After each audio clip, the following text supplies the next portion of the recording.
So, stop taking pictures of this. So, one day, there was a young boy, and all he wanted to do in his life was play for the Detroit Tigers.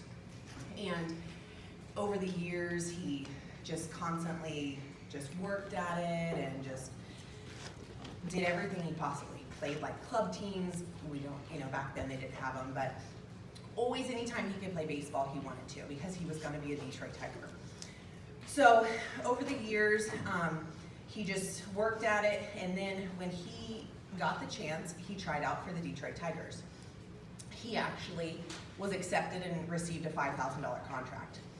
Well, what he did was sign the contract, and then he got drafted into the military. So he went to the military, and he decided, I'm gonna play on the Marine team.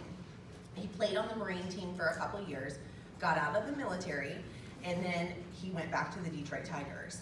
He played on the farm team at that time because it wasn't his time to go straight up to the big leagues. Played on the farm team, and then he got hurt. Well, he gets hurt, and he lives in Detroit, and at that time, everybody worked in the factories and whatnot. And he didn't want to because his dad and his mom were immigrants from Macedonia. So he then said, I'm just gonna live in my parents' basement, and just brought away. And his dad constantly was bringing him help wanted ads and was like, you need to do something with your life. And he's like, well, I'm not gonna go work in the factories.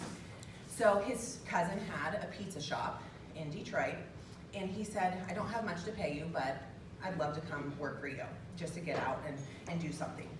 So he worked at his cousin's pizza shop, and he decided, I'm gonna do this how I had my passion for baseball. And I'm gonna do this the best possible way that I can. I'm gonna be successful at the pizza business. So he saved up $10,000, and he opened his own pizza store. And then when he did that, he did it with the same enthusiasm. And he loved it and created this great pizza shop. Everybody loved it. And then he opened a second pizza store.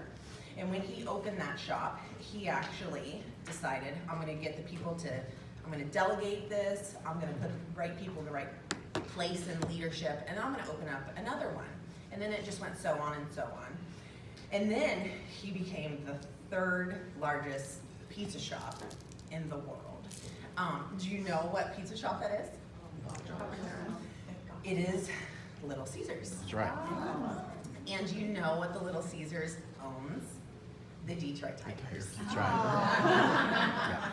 Which is crazy because they also own the Red Wings, and this man he gave himself to the city of Detroit because of just what he went through his life.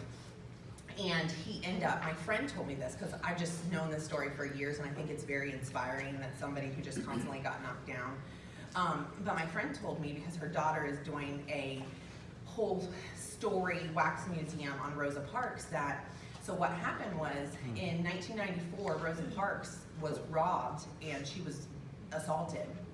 And he heard about it and he contacted her super, and he paid her rent for 10 years.